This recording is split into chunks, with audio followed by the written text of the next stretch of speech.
কোচ ৰাজবংশী সমাজৰ পৰাও আহিছে, মুছলিম সমাজৰ পৰাও আহিছে, আদিবাসী সমাজৰ পৰাও আহিছে, বেংগলী সমাজৰ পৰাও আহিছে, বড়ো সমাজৰ পৰাও আহিছে।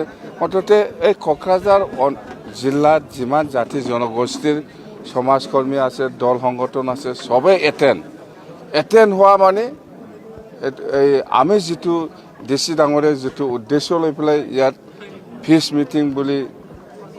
মিটিঙৰ কাৰণে মাতিছে, সেইটো ছাকচেছ বুলি আমি ক'ব পাৰোঁ। পজিটিভ অৰ্থাৎ সকলোকে লাগে শান্তি। আৰু আজিৰ দিনত যেনিবা 5টা ৰিলিফ কেম্প আছে, 4টাতো যেনিবা অতি সোনকালে যাব পাৰে। একটা কেম্পটো হয়তো 2-1 দিন লেট হ'ব পাৰে। ঘৰ জ্বলিছে, ইহঁতৰ কাৰণে টিন দিব লাগিব, তেতিয়াই যাব। তো এই পৰিৱেশ আমাৰ মাজত আলোচনা হৈছে। মুঠতে অতি সোনকালে মইতো ভাবিছোঁ আজি কিছুমান ৰিলিফ কেম্পত বহি আছে, এনে মানে ভয়টো খায়তো, চবেই ভয় খায়। আদিবাসীও আছে, বড়োও আছে, ভয় খাই পেলাই কিছুমানে ৰিলিফ কেম্পত আছে। সেইটো যিহেতু আমাৰ মিটিংটো খুব পজিটিভ হৈছে, এতিয়া আমি সেই মিটিঙৰ মেছেজটো কথাটো লৈ যাই পেলাই আমি ৰিলিফ কেম্পত যাম, কৈ দিম যে আমাৰ মাজত এটা এনেকুৱা মিটিং হৈছে, ভাল পজিটিভ। আদিবাসীও চবেই বিচাৰে, বড়ো সমাজো বিচাৰে, চবেই জাতি। তো সেইকাৰণে ভাল এটা পজিটিভ সব জাতি জনগোষ্ঠীৰ পৰাই এনেকুৱা ঘটনা আৰু যাতে নহয়। যোনে দোষী ইয়াৰ ওপৰত প্ৰশাসনে দায়িত্ব ল'ব। যোনে ভুল কাম কৰিছে ইয়াৰ ওপৰত প্ৰশাসনে দায়িত্ব লৈ পেলাই কাম কৰি আছে। ইহঁতক কাম কৰিবলৈ সুবিধা দিব লাগে। কথা এইটো, খাদ্যৰ অভাৱ হোৱা নাই। এইবিলাকতো খোৱা মানুহটো থাকিব, খাদ্যৰ অভাৱ, কিবা পানীৰ অভাৱ, এইবিলাকতো থাকিব। ইমাৰ্জেঞ্চি খোৱা মানুহ থাকিব। এইবিলাকটোৱে আমি বন্ধ কৰিব লাগে। এতিয়া যিসকলে ৰিলিফ কেম্পত আছে, ঘৰ বাৰী চব ঠিকে আছে, এইবিলাকক অতি সোনকালে কিছু ৰিলিফ 2 দিনৰ বা 3 দিনৰ কাৰণে ৰিলিফ দি পেলাই তাতে যাতে নিজৰ ঘৰতে বনাই পেলাই খাব পাৰে, এই ব্যৱস্থাটো কৰিব লাগে। সেইটোৱে চাউল দিব লাগিব, চব্জি দিব লাগিব, দালি দিব লাগিব, বা তেল দিব লাগিব, বা চাবোন দিব লাগিব।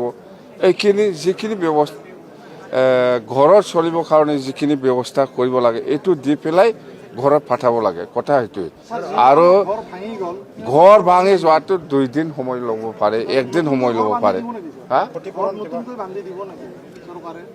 ক্ষতিপূৰণ মানে কি ক্ষতিপূৰণৰ কথা কৈছে?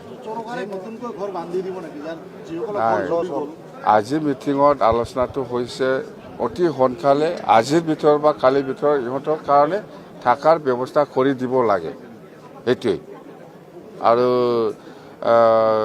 কিছু অঞ্চলত মানে নিজৰ ভিতৰতে ভয় অলপ আছে, সেইটো কাৰণে পুলিচৰ পেট্ৰলিঙৰ প্ৰয়োজন আছে, চবেই সেইটো কৈছে। তো সেই ব্যৱস্থাটো প্ৰশাসন যিহেতু আমাৰ লগত একেলগে আছিল, ইহঁতে নিজা বগীয়াকৈ এই যিটো প্ৰশাসনৰ দায়িত্ব সেইটো কৰিব।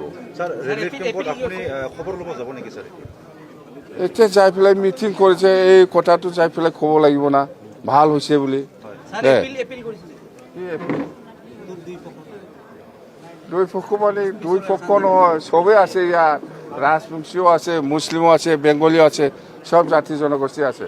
চবে মুঠতে আপিল কৰিছে আমাৰ মাজত আগৰ নিচিনা শান্তি পৰিৱেশ থাকিব লাগে, আহিব লাগে। মুছলিমো কৈছে, বেংগলীও কৈছে, বা আমাৰ আদিবাসীসকলেও কৈছে, বড়োসকলেও কৈছে, বাছ চবে কৈছে মানে বাছ শান্তি। যদি জড়িত নাথাকে আমি নাজানে, আপোনালোকেহে জানে।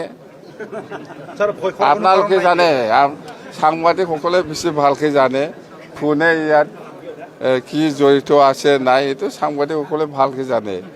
আপোনালোকে ক'লে দগ নহয়, মই ক'লে কিবা দগ হ'ব পাৰে, এইকাৰণে আপোনালোকে কওক।